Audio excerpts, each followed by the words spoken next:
Ai, pois sí, entramos na revista, pero seguimos falando de fútbol. Cristina García, moi bons días. Hola, bons días. Raquel Atanes. Hola, bons días. E Luis Miguel Alonso, que tal? Bons días. Bueno, a ver, imos analizar esa portada de The Times, por favor. Ensinada a portada, que é o máis importante de todo aquí.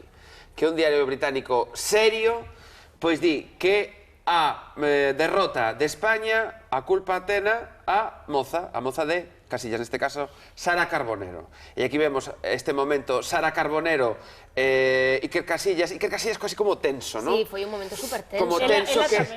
Cando remataron foi como un alivio mutuo de dicir que pasamos ao mal trago, porque había tanta expectación. Onde o biche, Raquel? Vino por internet, non vi nin... É que eu quería decir que onte pola noite estaba eu en Facebook e de repente xa circulaba este vídeo. Claro, é que eu o vin a través de internet. Precisamente foi unha compañeira aquí, Mercedes Seijo, que daba un enlace a este vídeo. Eu non pude resistir a tentación de decir a ver como foi a entrevista, non? E logo que comentaba Raquel, cando remataron as preguntas, os dous moi serios, como se estivera entrevistando apartáronse así como, vale, pasou un mal trago, non?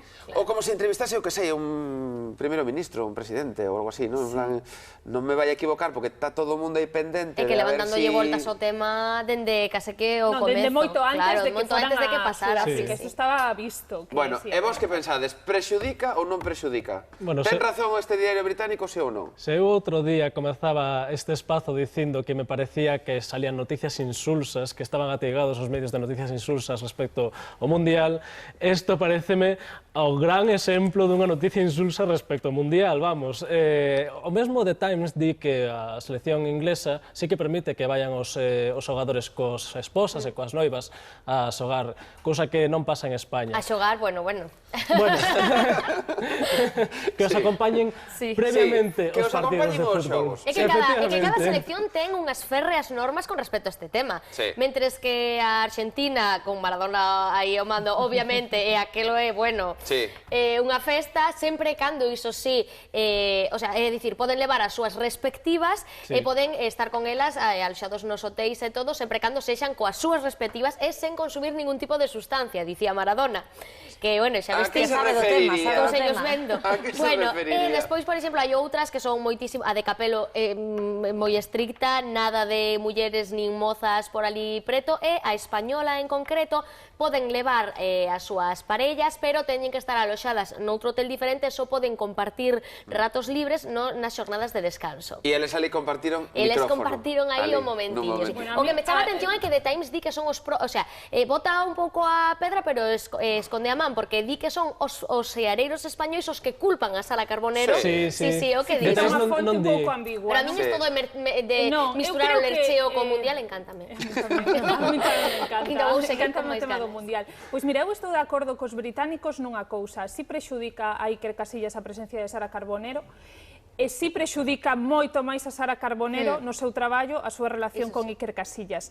Creo as dúas cousas. Daí a decir que a culpa do de onte a tivo Sara Carbonero, eso sí que me parece unha solemne chorrada. Lóxicamente, eu creo que si Iker Casillas non é de pedra e ten que estar presionado o saber que hai tanta expectación por ese tema de que está, non por o feito que este a súa moza, por o feito todo que se forma ao redor por estar a súa moza. Pero non é mellor leválo coa maior naturalidade posible. Pois a mí pareceme que eles o levan con moita naturalidade. Pois eu penso todo o contrario, que están xustamente tan pendentes desta historia que se fan a bola máis grande. Pero que precisamente iso, o estar pendentes desta historia e dos medios de comunicación que están pendentes deles, é o que en certo momento pode desconcentrar a Iker Casillas, e digo prexudicar a Sara Carbonero porque creo que nesta historia que sae perdendo máis. Pode que perda certa credibilidade. Sí, porque unha muller non perde credibilidade, non creo que sexa iso. Eu o que creo é que unha muller que está aí, supoñemos, polos seus propios méritos, non temos por que dubidalo, unha xornalista que empezou noutros traballos, foi ascendendo, chegou a Telecinco, tivo a circunstancia de que coñeceu a este home, enamoráronse ou o que sexa, iniciaron unha relación,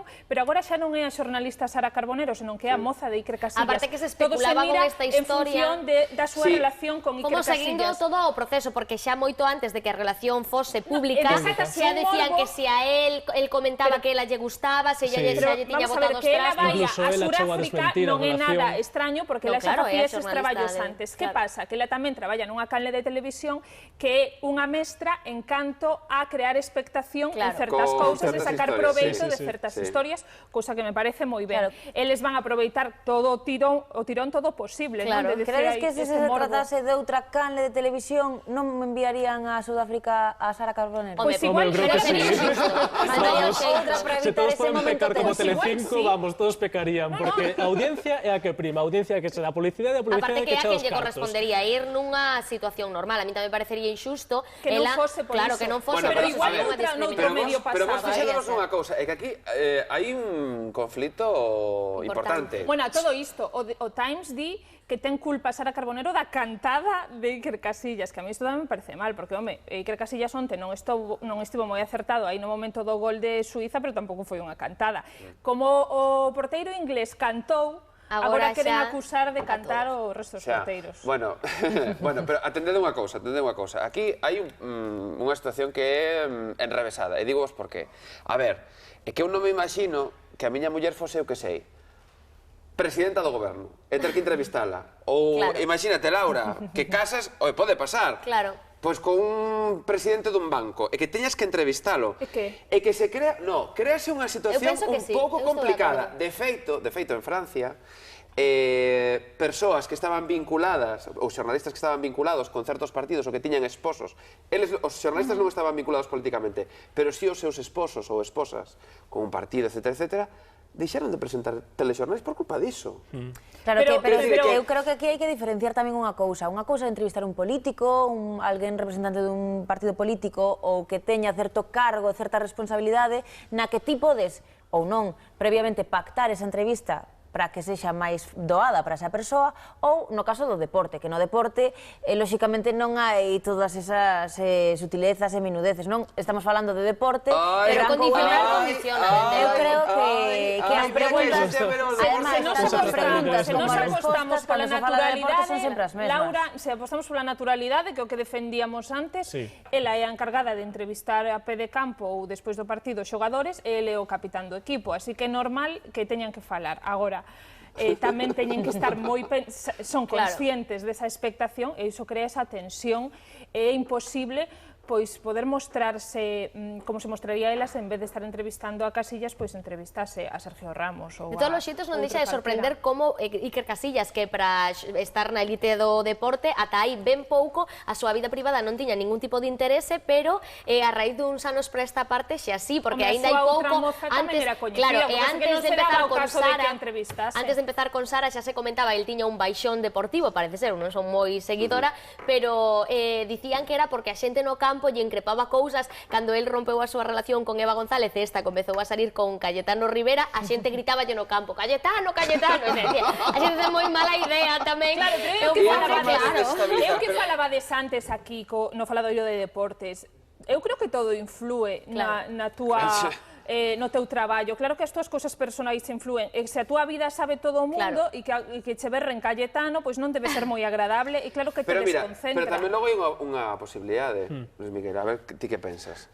É porque ten que ser ela que lle fagas entrevistas a Casillas. Non pode ser outro xornalista. Quer dicir, pode haber un conflito de intereses, vai estar todo o mundo pendente desta historia, non imos prexudicar a selección española, ¿no? Pero nos entramos no que dicíamos antes, é Telecinco que está interesada en que esa polémica. É unha cuestión de audiencia todo. Eu xa mesmo entrei no blog de Ana Rosa, e no blog de Ana Rosa tiñen aí un desgranaje tremendo de como Sara Carbonero suspiraba antes de dicir o nome de Iker Casillas nas súas noticias. Fíjate ata que punto chega a explotación deste prexudica moito a Sara Carbonero esta situación prexudica. Pero cuidadiño co tema das audiencias, porque pode ser unha historia que che volva na cara outra vez. E por qué?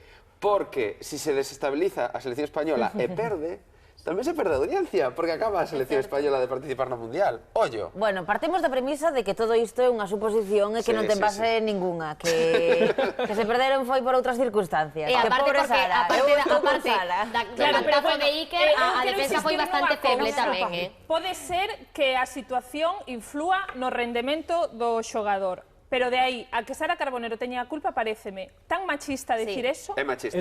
Que darlle todo o peso do 0-1 a Iker Casillas é un equipo, fin e ao cabo. Tampouco neste caso estamos falando de machismo, estamos falando incluso de falla de profesionalidade dun deportista que se desconcentra. Se dese a circunstancia de que ela o desconcentra el, o pouco profesional sería el por desconcentrarse con el Hai que saber separar. Non a culpa dela por desconcentrarlo. O tema de enfocar a historia nela sí que está mal. Pareceme moi mal. Bueno, nós como somos moi corporativistas, damoslle todo o apoio a Sara Carbonero e que non se estrese. Se aceptas o meu consello, Sara, ti pasa de todo. Ti natural, tira para diante. Pero eu insisto, creo que está nun medio de comunicación que non lle vai poñer nada fácil. Pois eu penso que con semellante pastel non sei eu que Canles se resistiría a aproveitar o momento, o tirón. É bastante tentador. Ai, que rollo. Bueno, falando... Pero bueno, que vende, que foi unha primeira que mirou o vídeo en Facebook. Estábamos todos aí cotillando. Imos agora a dicir que non nos interesa. Bueno, interesa vos o Cristiano Ronaldo? Bueno, eu xa despois de chamarlle outro día. Non lembrades que outro día cando falamos del dicíamos que era moi hortera e que cando máis gaña cando non leva complementos. Pois bueno, nas fotos estas gaña bastante. Nunca esquecerei a palabra de Raquel Atanes poligonero respecto a esa forma. Non a quería repetir, pensaba que podería pasar o esquecemento, pero xa vexo que estiveche aí o ollo. Eso quedou clavado na miña mente. A ver, poñade a Cristiano Ronaldo, veña, que se vexa. É curioso que esas son as primeiras fotos de cando sustituiu en Armani a Beckham, se dicía que era porque os atributos de Beckham non eran tan grandes ou tan ostensibles como os de Cristiano Ronaldo e que Beckham tiña que utilizar próteses. Bueno, nesta segunda campaña, segundo beso esta foto, de momento só se publicou unha foto. Parece que eses atributos xa non están tan claros. Entón, non sei se Cristiano Ronaldo xa ten os seus días contados tamén como promoción de Armani. A ti que che parece, Cristina? A mí que me parece Cristiano Ronaldo en calzoncillos. Sí. Pareceme moi ben. Sí? Gústache? A mí sí me gusta. Como a imaxe de... Home, eu que conste que a imaxe parella Beckham nos Armani gustábame bastante máis que esta, non? Pero bueno, para gustos, igual agora están máis de moda Cristiano Ronaldo e Megan Fox, por iso... A ti que che parece, Raquel? Home, a min, tanto como outro día dixen que non é o tipo de home que máis me atrae polo seu estilismo, máis que nada, indubidablemente, pois ten un bo corpo e ten boa planta e segue un pouco na liña dos modelos de Armani, que foi o primeiro modisto que dende 1996 utilizou sempre así a estrelas do fútbol de primeira orde para protagonizar os seus... Hai imaxes do making of, por favor, pero non podémolas vai haber poñer? imaxes xuntos de Megan Fox e... Penso que sí, que haberá algunha, porque, bueno, cando eran a parella Beckham os que o protagonizaban, sí que había imaxes moi subidiñas de tono, así que agardamos que sí. Eran uns anuncios tamén moi... o que falábamos antes, o morbo da parella, o que sí que aproveitaron xusto o día que debutaba Portugal no Mundial para sacar a luz estas fotos. E que aquí está todo enfiado, pero ben finiño. Sí, sí, está todo pensadísimo. O Mundial ao final condiciona para todo. Para todos. Todo. Mirad unha cousa, é que xa estou farto isto do tema dos espidos e tal, e de que ensinan corpos e non sei que e tal. Eu vou vos traer agora un calendario erótico, pero dos de verdade, Un calendario erótico, señores, que se ve todo. Que ensina os interiores. Que se ve todo, vese absolutamente todo. É emitible a estas horas. Totalmente, fíxense que calendario erótico. A min de boas e primeira sobre esta imaxe resultou un pouco tétrica, porque ao fin e ao cabo o esquelete é a típica imaxe do medo que se utiliza nas películas. Pero despois, mirando ben, pois mira, esta modelo podía ser calquera, unha modelo delgada, unha modelo esbelta, unha modelo gorda. Non gorda non. Perfectamente a contorna. Bueno, non se ve exactamente, a verdade. Sí, sabese máis ou menos. A min xa con eses estiletos xa me encanta. Non ten próteses de silicona, efectivamente. Bueno, hai que dicir... Hai que explicar que isto é dunha campaña de promoción dunha empresa que, bueno, pois que fai iso, máquinas de precisión, de tipo rayos X e demais, entón, dai a iniciativa, non? Pero moi original. Aparte porque todas as poses son así como de un moi pin-up, non? Así sai así con zapatiños así para arriba e tal. Bueno, desde logo, como somos aquí as revistas estas de tal, sacando os topleses de verán, que xa, bueno, que sempre son... Se aburren.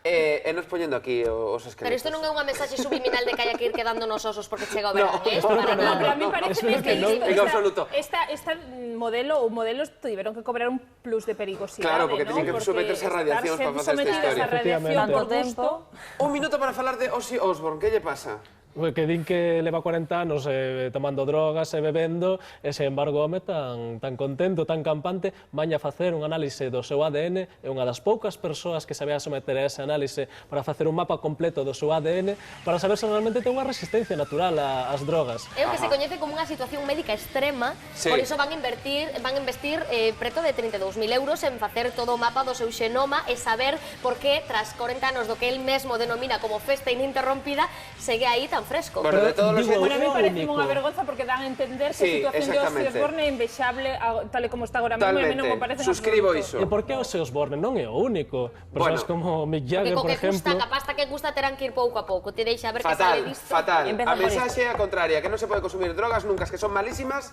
sempre, nin Ozzy Osbourne nin nada. Graciña, sei que temos que ir con Carlos Herrera, con ele está a nosa compañeira Laura Peña, adiante vos días.